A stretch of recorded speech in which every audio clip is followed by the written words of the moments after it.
Before I tell you about the absolute explosion that happened next and how this night ended in handcuffs, let me know where you are watching from in the comments. Grab a warm cup of coffee, sit back, and listen to the whole story. The smell of roasted turkey and sage stuffing usually brings back good memories for most people. For me, it brings back the metallic taste of adrenaline and the sharp, undeniable clarity that my family was entirely broken. It was Thanksgiving Day. The dining room was suffocatingly warm, filled with the kind of heat that comes from too many bodies, a roaring fireplace, and decades of unspoken resentment. I was sitting at the heavy oak table in my parents' house in suburban Connecticut. The good crystal was out. The silver was polished. Everything looked like a perfect, glossy advertisement for the American family. But I knew better. I have always known better. My mother, Sarah, sat across from me. She was wearing a crisp maroon blouse, her hair perfectly styled, playing the role of the gracious hostess to absolute perfection. She leaned over the table, a tight, practiced smile plastered across her face, and slid a small, cream-colored envelope toward my plate. It landed next to my water glass with a soft tap. "For you, Mason," she said, her voice dripping with that artificial sweetness she always used when she wanted to make sure everyone in the room was watching her be generous. "Grandpa wanted to make sure you had a little something extra this year." I looked down at the envelope. I didn't open it immediately. I just stared at the thick paper, my jaw clenching slightly. I am 31 years old. I work as a senior cybersecurity analyst out in Denver. I spend my days hunting down digital ghosts, tracking stolen funds across international borders, and building firewalls that protect millions of dollars. I make a very good salary. I didn't need a handout, and my mother knew that. But this wasn't about money. This was about power. This was her way of reminding me of my place in the family hierarchy. To my right sat my younger brother, Matthew. Matthew was the golden child. He always had been. While I was taking out loans to pay for my degree, Matthew was driving a brand new car my parents bought him. While I was pulling all-nighters to secure a promotion at my firm, Matthew was posting photos of himself on yachts, courtesy of his wealthy fiancée, Julian, who was sitting right next to him, swirling an expensive glass of Cabernet. I picked up a silver butter knife, slid it under the flap of the envelope, and opened it. Inside was a personal check. I pulled it out. $200. It was made out to me. At the bottom right corner was my grandfather's signature. Arthur. The handwriting was shaky, the ink slightly uneven, showing the undeniable tremor of an 82-year-old man who had worked with his hands his entire life. I felt a cold knot form in my stomach. It wasn't the amount that bothered me. Grandpa Arthur was the only person in this family who ever gave a damn about me. If he wanted to give me $2, I would have framed it. What bothered me was the context. What bothered me was the smug, self-satisfied look on my mother's face, and the way Matthew was actively trying to hide a smirk behind his wine glass. They thought they had won. They thought they had pulled off the perfect crime. I looked at the head of the table. Grandpa Arthur stood there, a large carving knife in one hand, a long fork in the other. He looked older than he had the last time I saw him. His shoulders were slightly hunched, and his white hair was thin, but his eyes, those pale blue eyes that missed absolutely nothing, were sharp. He was meticulously slicing the turkey, his movements deliberate. "Thank you, Grandpa," I said. I kept my voice perfectly level. I made sure it was loud enough for the entire table to hear. "I really appreciate it. Thank you for the $200. The carving knife stopped moving. The silence that fell over the room wasn't gradual. It was instant. It was the kind of silence that sucks the oxygen right out of the air. The clinking of silverware stopped. Uncle Luke, who was mid-sentence about a golf game, snapped his mouth shut. Cousin Wyatt froze with a dinner roll halfway to his mouth. Grandpa Arthur slowly set the carving knife down on the silver platter. The metal clattered loudly against the dish. He planted both of his hands firmly on the edge of the table and leaned forward. He didn't look at my mother. He didn't look at Matthew. He looked straight down the length of the table, directly into my eyes. His brow furrowed in genuine confusion, But beneath that confusion, a dark, terrible storm was gathering. "What 200?" Grandpa asked. His voice wasn't loud, but it carried a weight that made the crystal glasses vibrate. I didn't blink. I picked up the check and held it up by the corner, making sure the numbers faced him. "The check, Grandpa. The $200 you gave Mom to give to me." My mother's chair scraped violently against the hardwood floor. "Dad, don't worry about it," she said, her voice suddenly an octave higher, tight and panicked. "Let's just eat before the food gets cold. You know how your memory gets when you skip your afternoon nap." "My memory is fine, Sarah," Grandpa barked, silencing her instantly. He didn't take his eyes off me. He took a slow, labored breath. The room was so quiet I could hear the logs crackling in the fireplace behind me. "Mason," Grandpa said, his voice dropping into a low, dangerous register. "The gift I wired you was $500,000. I watched my mother's face lose all its color. It didn't happen slowly. It was as if someone had pulled a plug at the base of her neck and drained every ounce of blood from her head. She went paper white, her mouth falling open slightly. Beside her, Matthew dropped his fork. It hit his china plate with a sharp, cracking sound. Julian, his fiancée, stiffened, his eyes darting frantically between me, my mother, and Grandpa. My father, David, who had been quietly eating his salad, slowly put his hands in his lap and stared at the tablecloth, refusing to look up. I didn't move. I didn't smile. I didn't show an ounce of the rage that had been burning inside my chest for the last 72 hours. I just sat there, holding the $200 check in the air, watching the walls of their perfect, fabricated life begin to crumble around them. But to understand exactly how we got to this dining room, and why a $200 check was the smoking gun to a federal crime, we have to go back. We have to go back to 3 days earlier, when a phone call that was supposed to sound like brotherly love turned out to be the biggest mistake my family ever made. Let me tell you something about growing up in the shadow of a golden child. It changes the way you view the world. It teaches you very early on that love in some families is not unconditional.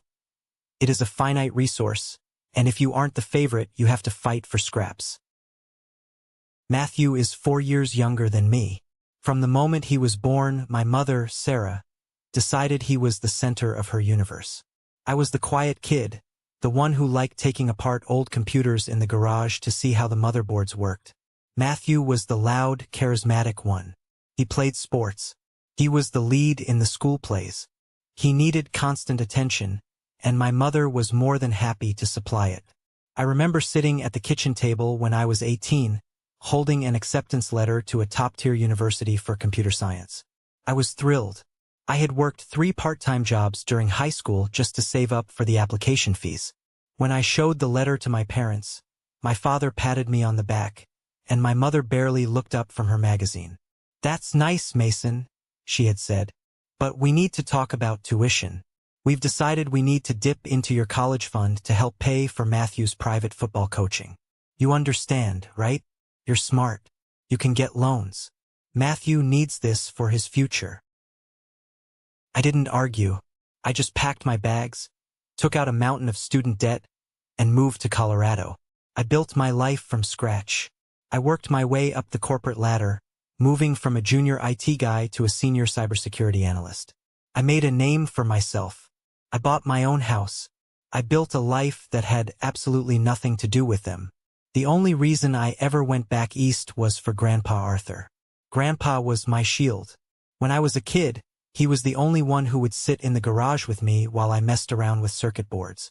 He was a retired structural engineer, a man who believed in hard work, logic, and building things that lasted. He saw through my mother's blatant favoritism, and he hated it. "You keep building, Mason," he used to tell me, his heavy, calloused hand resting on my shoulder. "Let them have the spotlight. The spotlight burns out. A solid foundation stands forever." When my grandmother passed away 5 years ago, the funeral was a nightmare.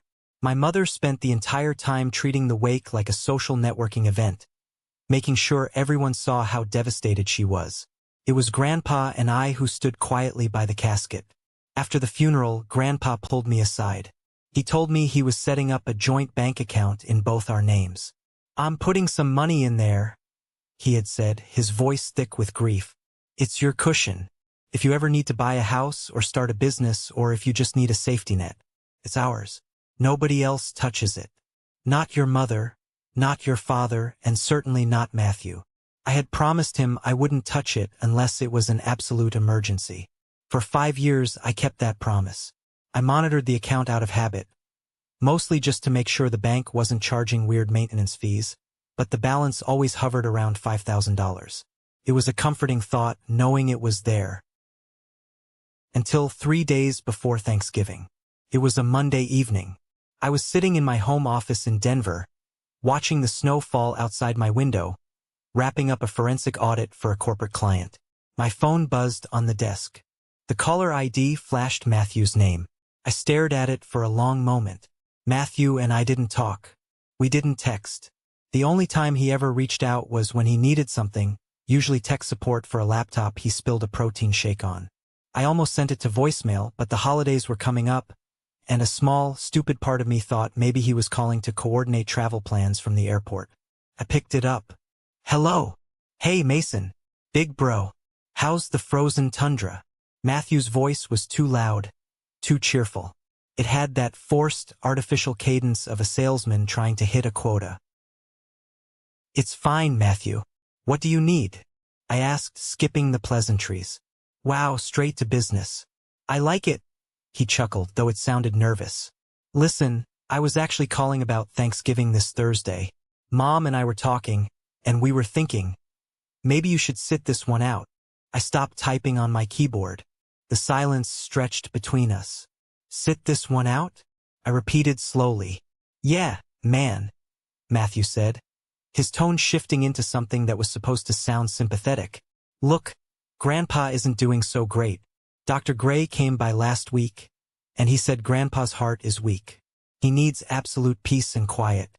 You know how stressful it gets when the whole family is together. Plus, flights from Denver last minute are, what, $1,000? You should save that money for yourself. Use it to pay down your mortgage or something. We'll FaceTime you during pie. It's better this way." I leaned back in my chair. My eyes narrowed. Matthew giving financial advice? Matthew caring about my mortgage? That was the first red flag. The second was Grandpa's health. I had spoken to Grandpa Arthur on FaceTime just 2 days ago. He had been out in his yard, fixing a broken latch on his garden gate. He looked tired, sure, but his mind was sharp, and he certainly wasn't on his deathbed. "Dr. Gray said he needs peace and quiet?" I asked, keeping my voice perfectly neutral. "Exactly." Matthew jumped on the agreement too fast. Any excitement could be really bad for him. Mom is super stressed about it. So, just stay in Denver, enjoy the snow, and we'll see you at Christmas. "Maybe." "All right," I said. "Thanks for letting me know, Matthew." "Anytime. Bro, love you." He hung up before I could reply. I put the phone down on my desk. The silence in my office felt heavy. Something was wrong. The hairs on the back of my arms were standing up. In my line of work, you learn to trust that instinct. When a system administrator suddenly tells you not to check a specific server because it's under maintenance, that's the server you check first. When my brother, who hasn't cared about my existence in a decade, suddenly cares about my travel expenses and Grandpa's stress levels, there is a fire burning somewhere, and he is trying to hide the smoke. I didn't call my mother. I didn't call Grandpa. Instead, I pulled up a new tab on my secure browser. I logged into my banking portal. I navigated to the joint account I shared with Grandpa Arthur. I hadn't looked at it in a few months.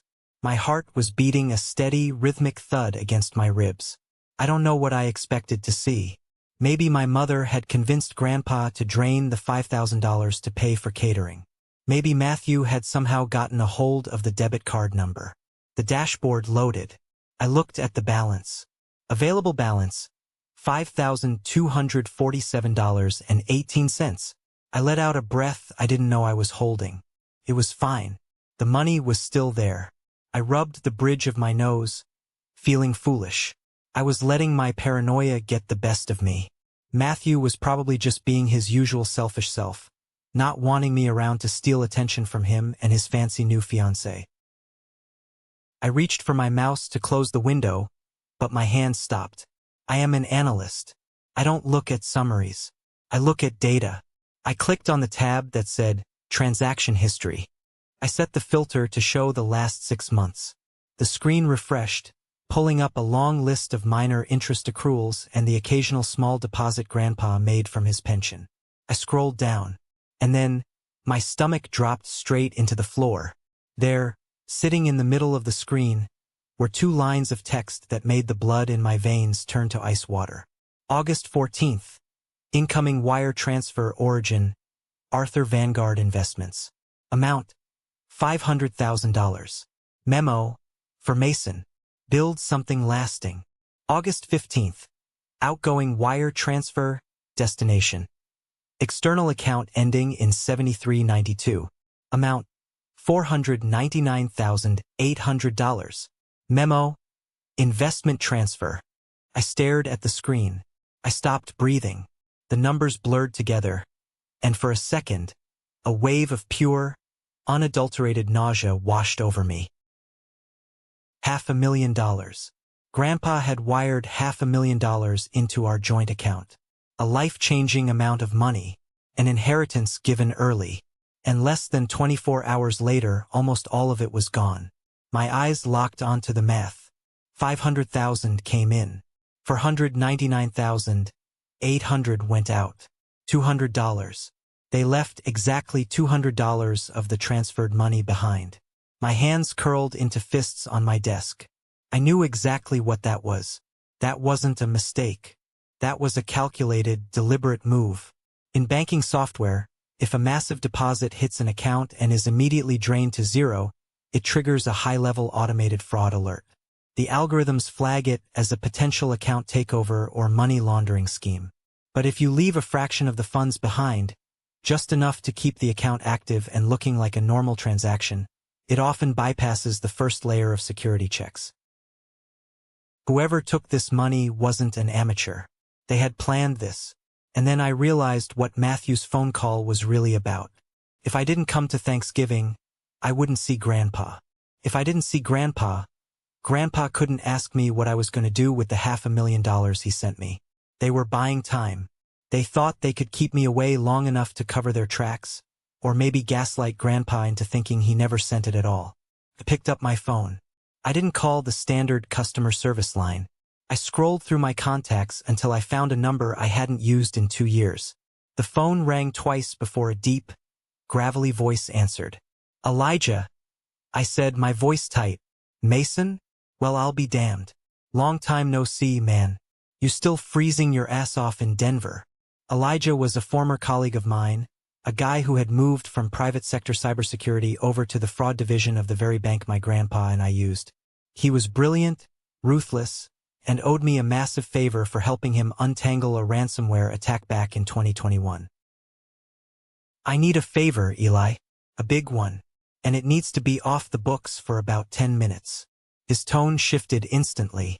The jovial greeting vanished. Give me the account number. I read it to him. I heard the rapid clacking of a mechanical keyboard on his end. All right, I'm in, Elijah said. What am I looking at? August 14th and 15th.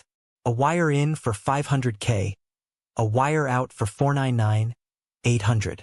I need to know where that outgoing wire went, and I need to know who authorized it. There was a long silence on the line. I could hear Elijah breathing. Jesus, Mason. Okay, let me dig into the authorization logs. More typing. All right, the outgoing wire was initiated online. IP address traces back to a residential ISP in Stamford, Connecticut, my parents' town.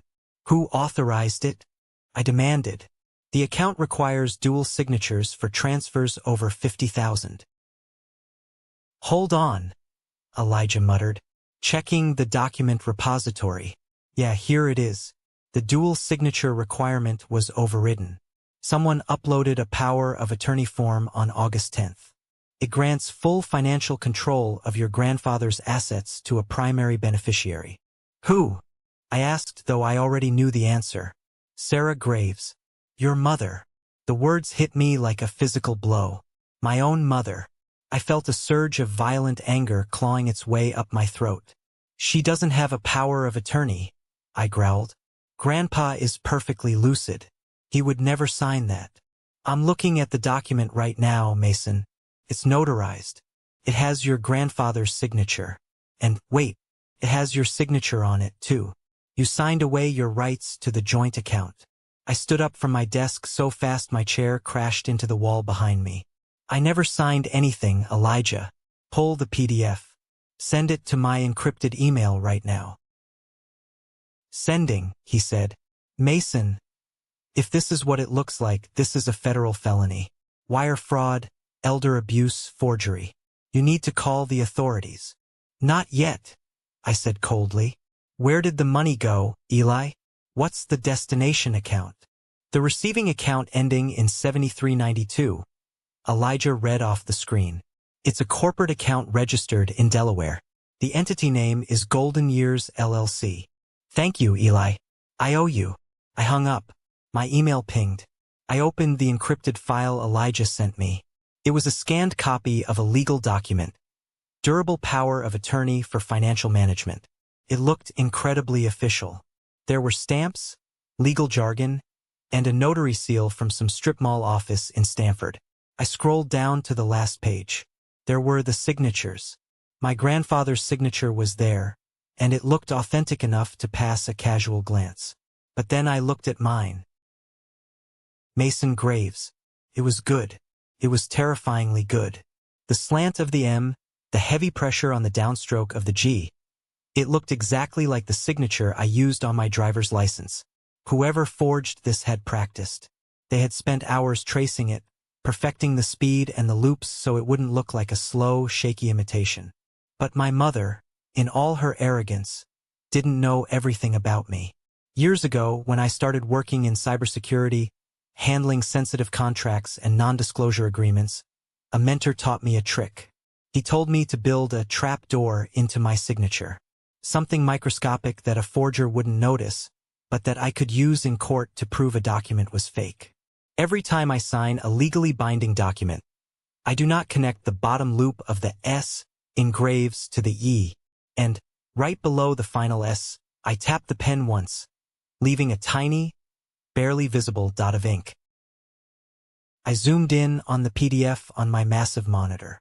I zoomed in until the pixels started to blur. The S was perfectly connected to the E, and there was no dot. I leaned heavily on my desk, burying my face in my hands.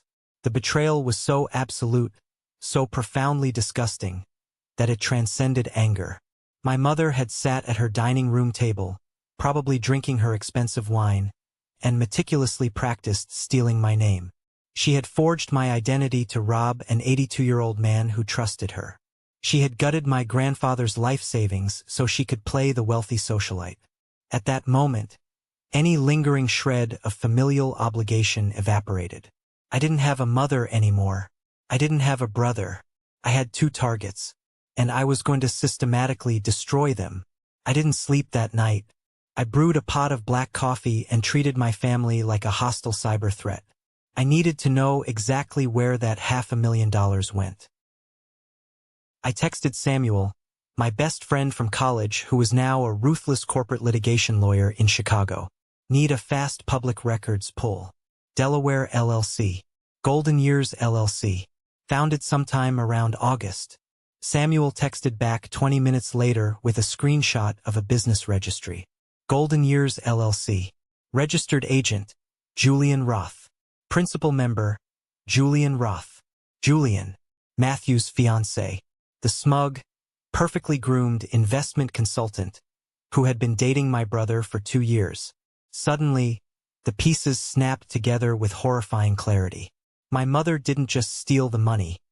She laundered it through her future son-in-law to make it disappear.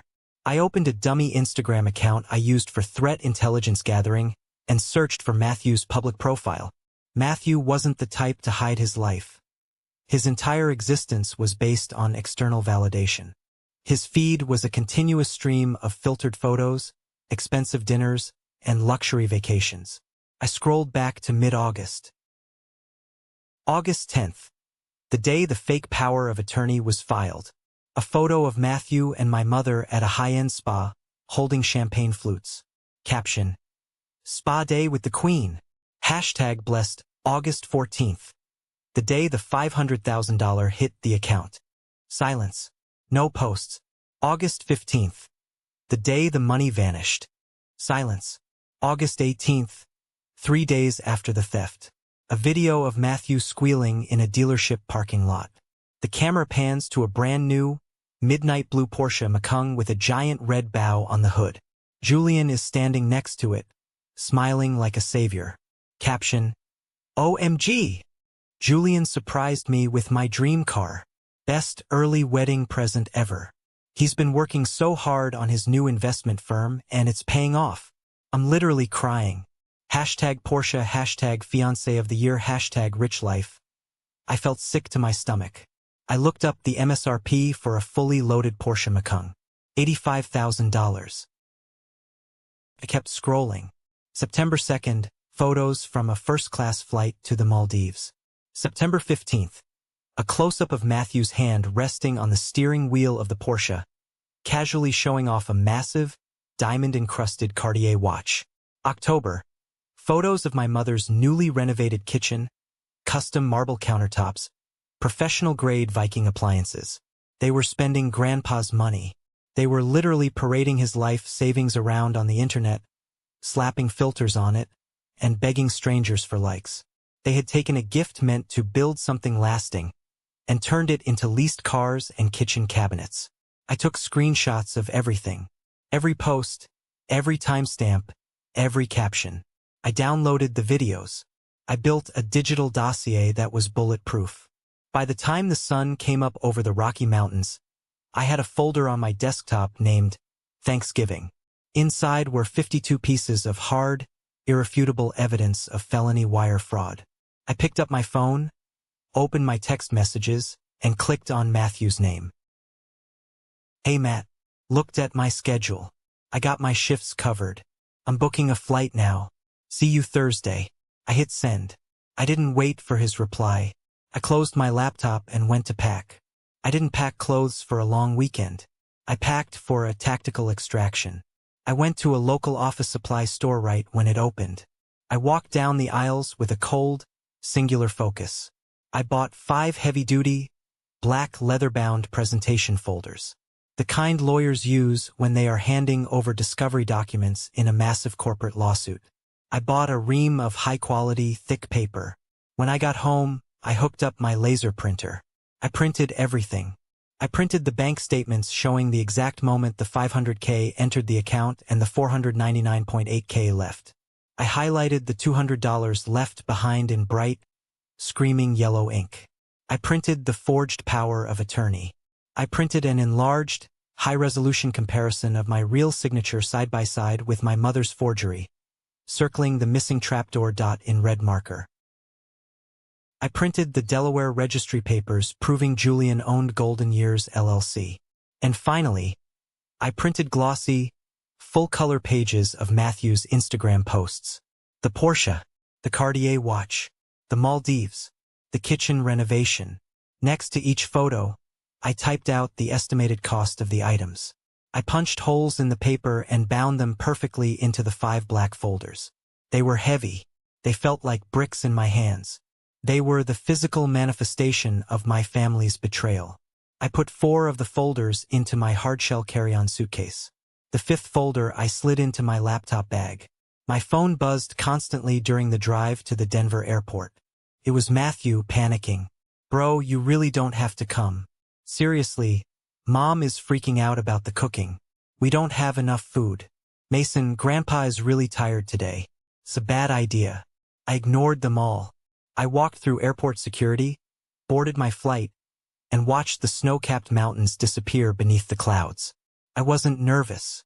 I felt an eerie, unnatural calm. The kind of calm a demolition expert feels right before they push the detonator. The Uber dropped me off at the end of my parents' long driveway on Thursday afternoon.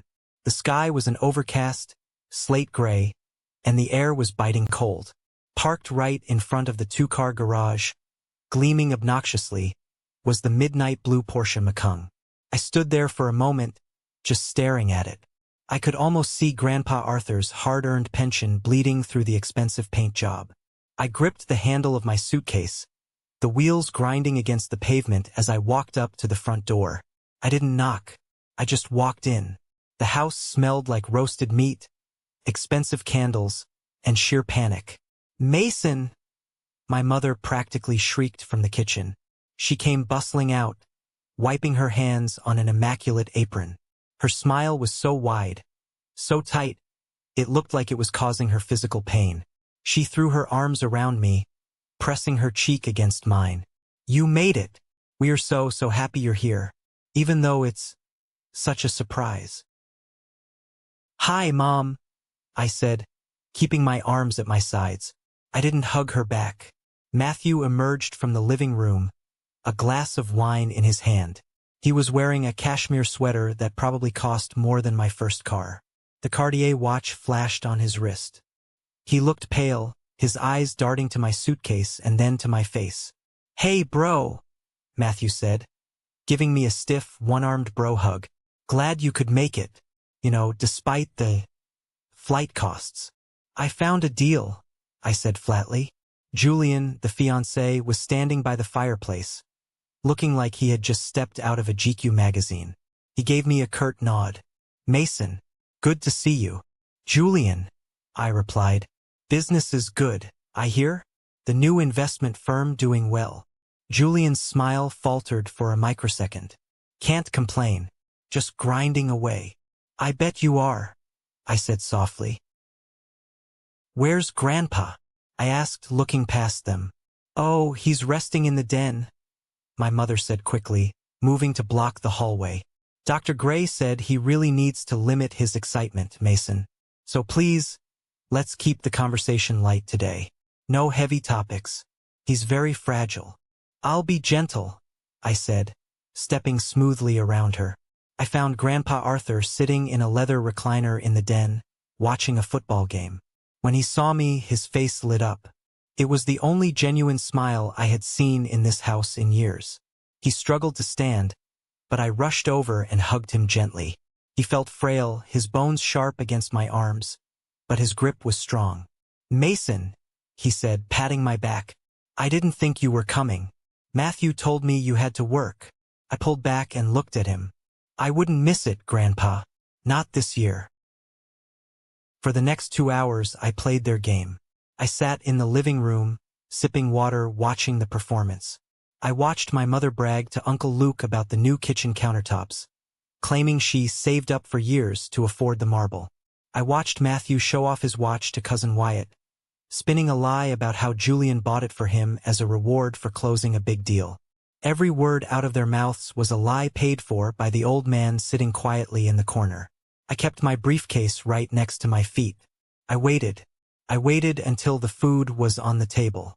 I waited until everyone was seated, trapped in their chairs by social convention. I waited until my mother handed me that envelope with the $200 check. And then I pulled the pin. Let's go back to that dining room table. The air was so thick you could cut it with the silver carving knife sitting next to the roasted turkey. My grandfather had just dropped the bomb that shattered the perfect illusion. "The gift I wired you was $500,000.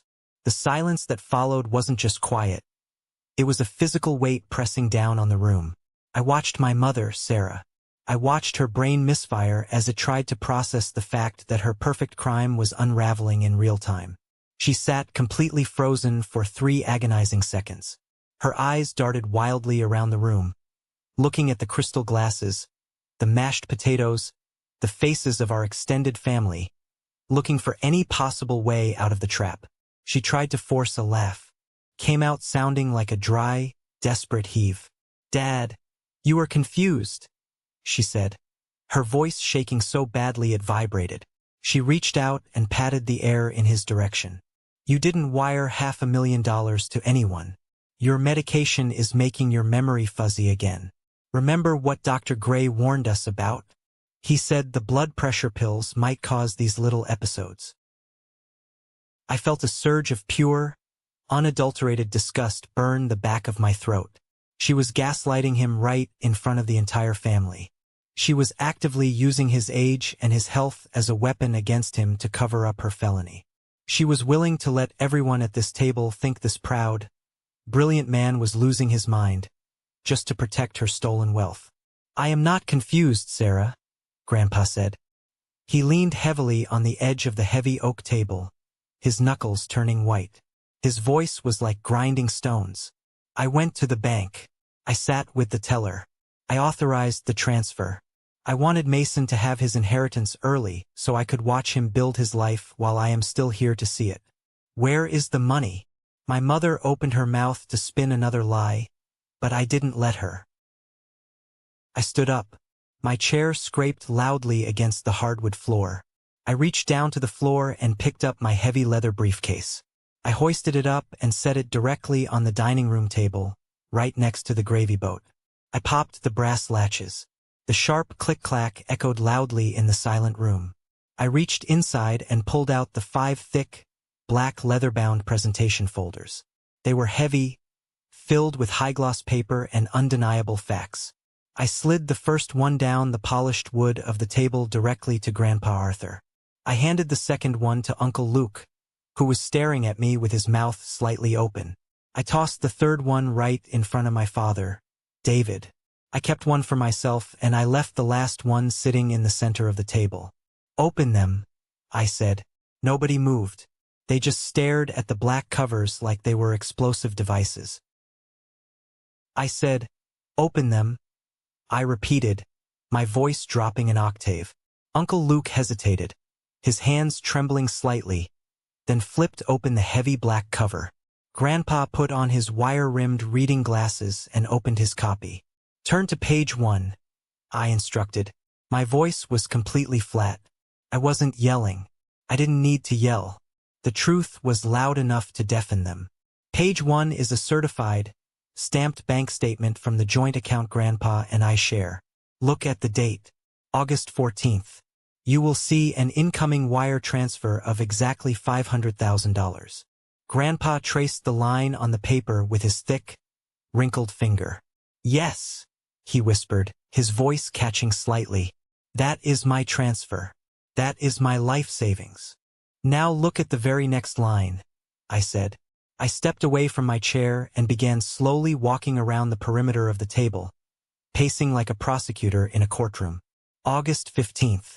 Less than 24 hours later. An outgoing wire transfer of $499,800. Leaving exactly $200 behind in the account. The exact amount of the check Mom just smiled and handed to me 5 minutes ago. Uncle Luke gasped loudly. He looked up at my mother, his eyes wide with absolute horror. Sarah, what is this? What did you do? It is a lie, my mother shrieked. She stood up so fast her chair tipped over backward and crashed violently to the floor. She pointed a shaking finger at me. Mason works with computers. He faked these documents. He printed these out in his basement. He is trying to steal your money, Dad. And he is framing me because he has always been jealous of Matthew. I didn't even look at her. I ignored her completely. Turn to page 2. I heard the heavy rustle of thick paper as Uncle Luke, Grandpa, and now my father turned the page. Page 2 is a durable power of attorney document, I explained, stopping behind my empty chair. It was filed with the bank on August 10th. It grants Sarah Graves full, unrestricted control over Grandpa's financial assets. It has Grandpa's signature at the bottom. And right next to it, it has my signature, supposedly waiving all my legal rights to the joint account. I never signed this, Grandpa whispered. A tear slipped down his weathered cheek, landing on the paper. I never gave her control. I would never do that. I know you didn't, Grandpa, I said softly, looking at him. Then my eyes hardened as I looked across the table. And neither did I. Everyone, look closely at the red circle I drew on that page. Look at my signature. I handle highly classified corporate contracts for my salary. When I sign my name on anything legally binding, I leave a microscopic dot of ink right under the last letter. It is a security habit I learned years ago to prevent exactly this. The signature on that paper is a masterful, perfect forgery. But it is missing the dot. Mom practiced tracing my name for hours, but she missed the security trap. Matthew was hyperventilating now. He gripped the edge of the table, his knuckles turning stark white, his chest heaving. "Mom!" he gasped, sounding like a terrified child. "Mom! Tell them it isn't true. Mom! Do something. Fix this." "Turn to page 3, I commanded, my voice cutting through Matthew's panic like a blade. This was the kill shot. This was the moment the entire house of cards was going to come crashing down on their heads. The money didn't just disappear into thin air. It was wired to a corporate account registered in Delaware under the name Golden Years LLC. I said. I stopped walking and stood directly behind Julian, Matthew's perfectly groomed, wealthy fiancé. Julian was sitting rigidly in his chair, staring straight ahead, a bead of sweat forming at his hairline. Page 3 is the official state registry for Golden Years LLC. You will see the registered owner, the sole beneficiary, and the principal member is Julian Roth. The man sitting right there. Every single head at the table snapped toward Julian. Uncle Luke looked like he was going to be sick. Julian's fake, expensive spray tan suddenly looked like a sickly, ashen shade of gray. "Julian." Matthew's voice cracked. He reached out to touch Julian's arm. "Julian, what is he talking about? Tell them he's lying." "Turn to page 4, I said, my voice rising just enough to maintain total control of the room. "Let's look at where Grandpa's life savings actually went." "You hacked my phone," Matthew screamed, tears streaming down his face, ruining his perfectly styled hair. "You violated my privacy. You can't use that. You posted it publicly on the internet, you absolute idiot." I shot back, the anger finally bleeding into my voice. "You stole $500,000 from your own grandfather, and you bragged about it to thousands of strangers online. It was an investment," my mother cried out. She was completely cornered, her chest heaving, her eyes wild. The lies were unraveling faster than her brain could spin them. Julian was going to invest it for us. We were going to double the money and give it back to Dad. We were trying to help the family grow our wealth. "Dad, please, you have to believe me. Julian doesn't have an investment firm," I stated clearly, driving the final nail into the coffin. "My lawyer pulled his licensing records yesterday afternoon. Julian is a mid-level sales rep who is drowning in $90,000 of credit card debt. Golden Years LLC is a shell company, produces nothing, sells nothing. It was created solely to launder stolen money across state lines." Julian stood up abruptly. His chair scraped violently against the floor, almost tipping over. He didn't look at Matthew. He didn't look at my mother. He looked directly at me. Julian was a lot of things, but he wasn't stupid. He recognized a completely lost battle when he saw one. In the corporate world, when the ship is taking on water and the feds are circling, the rats jump ship first to save themselves. "I am out," Julian said. His voice was cold, clipped, and completely devoid of the charming, warm facade he had displayed just an hour ago. "Julian, wait, where are you going?" Matthew cried, jumping up and reaching out to grab his fiancée's arm. Julian yanked his arm away with such force that Matthew stumbled backward. "Don't touch me," Julian snarled, his face contorted in panic and rage. "I told your mother this was too risky. I told her the bank would flag a massive withdrawal from a retirement fund. I only set up the LLC because she swore to me that you all agreed to it as an early inheritance. I am not going to federal prison for your insane, toxic family." Julian reached into his tailored suit pocket. He pulled out the small velvet box that held the matching Cartier engagement ring, the ring he had bought with my grandfather's stolen money. He tossed it onto the table. It landed right in the center of the mashed potatoes. "Consider the engagement off," Julian said, adjusting his cuffs with shaking hands. "Do not contact me. I am calling my lawyer." Julian turned on his heel and walked fast toward the front door. The heavy oak door slammed shut behind him, rattling the picture frames on the hallway wall. Matthew collapsed back into his chair, burying his face in his hands, sobbing uncontrollably. The golden child, the boy who had never faced a single consequence in his entire life, was finally hitting a wall he couldn't charm or cry his way over. His perfect, curated life was reduced to rubble in less than 10 minutes. My mother was breathing heavily, her chest heaving as she stared at the door Julian had just walked through. The reality of her situation was finally crashing down on her. She looked wildly at my father. "David, do something," she begged, her voice shrill and desperate. "Tell him to stop this. Talk to your son." My father, who had been dead silent this entire time, staring at the black folder in front of him, finally looked up from his untouched plate. He looked at me, his eyes wide and pleading. He looked small. He looked incredibly weak. "Mason, please," my father said softly, his voice trembling. "Put the folders away. Let's just sit down. Your mother made a terrible, terrible mistake. She let her desire to provide for Matthew get completely out of hand. But we are family. We can fix this without tearing each other apart. We can sell the Porsche. We can stop the kitchen renovations and get a refund on the materials. We will pay Grandpa back every single cent over time. Just please, Mason, do not do this. Do not destroy this family." I stared at the man who had raised me. I felt a cold, hard knot form in the dead center of my chest.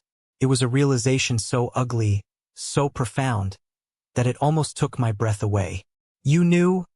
I realized aloud, the words tasting like ash in my mouth. My father swallowed hard, his Adam's apple bobbing. He couldn't maintain eye contact. He looked down at his lap. He knew. He sat in this house every single day, eating meals prepared in a kitchen paid for by stolen money, watching his youngest son drive a stolen luxury car, and he did absolutely nothing. He let his wife forge my signature. He let his wife rob his own 82-year-old father-in-law because he was too much of a coward to stand up to her. He preferred the peace of a quiet house over the integrity of his own soul. "You are just as guilty as she is," I said, my voice filled with a quiet, terrifying disgust. "You watched them steal Grandpa's security, you watched them steal my name, and you let it happen. You are an accomplice. You don't have a son named Mason anymore. Lose my number." I turned my attention away from the pathetic man I used to call my father and looked back to the head of the table. Grandpa Arthur was standing tall. The slight hunch in his shoulders, the frailty I had seen earlier, was completely gone. He looked like the structural engineer he used to be. A man made of steel, concrete, and unyielding mathematics, inspecting a bridge that had catastrophically failed due to cheap materials. He looked at my mother. "Sarah," Grandpa said. His voice was terrifyingly calm, devoid of any warmth or paternal affection. "Pack your things. You and the boy have exactly 2 hours to get your belongings out of my house." "Dad, no. Please," she begged, falling to her knees on the hardwood floor, tears ruining her perfect makeup. "This is my home. Where are we supposed to go?" "I pay the mortgage," Grandpa reminded her coldly, looking down at her like she was a stranger asking for spare change. "I bought this house. I let you live here rent-free so you could save money for your future. Clearly, you used that opportunity to plot how to rob me blind. Get out, before I pick up that telephone and have the police escort you off the property in handcuffs." My mother opened her mouth to argue, to scream, to plead again, but the look in Grandpa's eyes stopped her dead. It was the look of a man who had completely and permanently severed a blood tie. There was no coming back from this. The rest of the evening was a surreal blur of frantic, humiliating packing. Uncle Luke and Cousin Wyatt left immediately, muttering awkward apologies to Grandpa, wanting absolutely nothing to do with the nuclear fallout. I sat in the den with Grandpa. We didn't turn the television on. We just sat in the quiet, drinking black coffee, listening to the frantic thudding of footsteps upstairs. We listened to the sounds of my mother and brother dragging heavy suitcases down the wooden stairs, sobbing and arguing with each other. My father quietly, pathetically helped them load the bags into the trunk of his sedan. They didn't come into the den to say goodbye. They didn't offer a final apology. They just got into the car, started the engine, and drove away into the freezing, pitch-black November night. The next morning, the sky was a brilliant, unforgiving, icy blue. I didn't call the local police department. Local police handle noise complaints, domestic disputes, and stolen bicycles. I am a senior cybersecurity analyst. I know exactly how to handle high-level interstate financial crimes. After a quiet breakfast of toast and more black coffee, Grandpa and I got into my rental car. We drove 40 miles past the suburbs, straight to the nearest Federal Bureau of Investigation field office. We sat in a sterile, brightly lit conference room with a special agent who specialized in white-collar crime and elder financial abuse. I handed the federal agent one of the black folders. I gave him Elijah's direct contact information at the bank's fraud department. I gave him the routing numbers, the IP addresses, the forged documents, and the registry for Golden Years LLC. The agent sat in silence for 20 minutes, slowly looking through the folder, his eyebrows rising higher and higher with every page he turned. When he reached the end, he closed the thick black cover and let out a low whistle. "You did our entire job for us, Mr. Graves," the agent said, looking at me with genuine respect. "We have dedicated task forces that take months to build a paper trail this clean. We will be issuing immediate, federal freeze orders on all bank accounts associated with Sarah Graves, Matthew Graves, and Julian Roth by 3 o'clock this afternoon. Nobody is moving a dime." It was over. The tumor had been surgically, permanently cut out. The wheels of the federal justice system turn incredibly slowly, but when they finally grind down, they crush absolutely everything in their path. 6 months passed.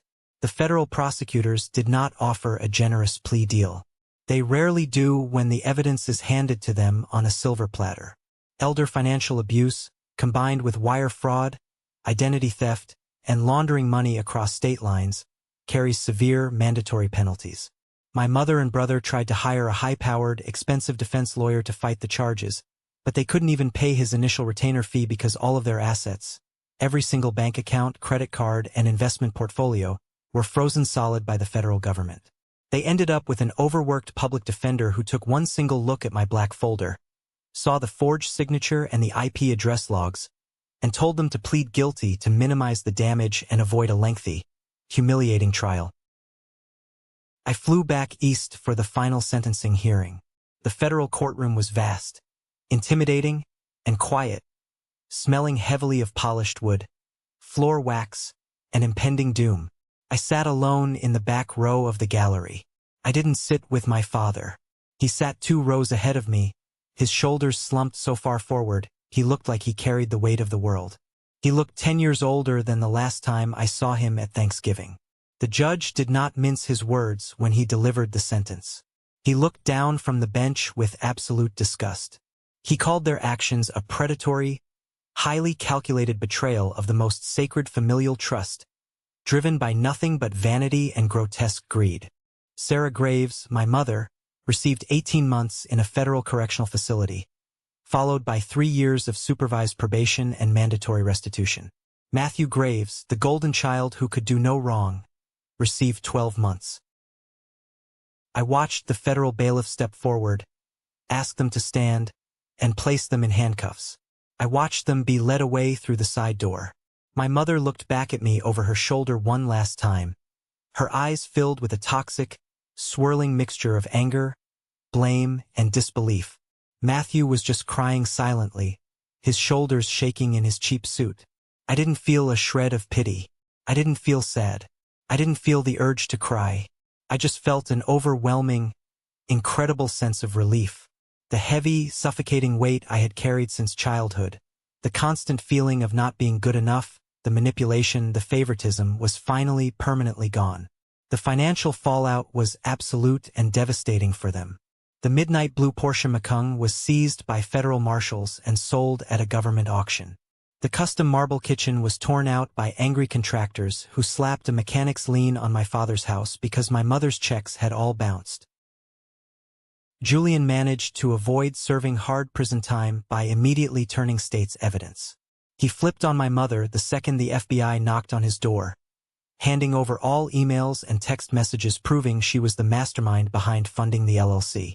He walked away with a massive, crippling federal fine, 5 years of probation, and a completely ruined career in the finance sector. No reputable firm would ever hire him to manage money again. As for Grandpa Arthur, he didn't want to stay in Connecticut anymore. The large house held far too many dark, painful memories of the daughter who tried to ruin him.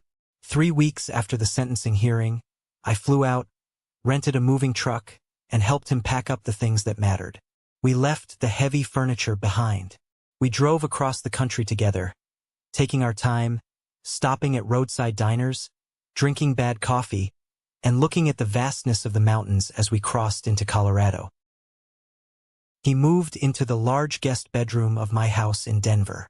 It took a few months for his 82-year-old lungs to adjust to the high altitude, but soon enough, he was out in my backyard, wearing his old work gloves, building a massive, beautiful cedar deck with his own 2 hands.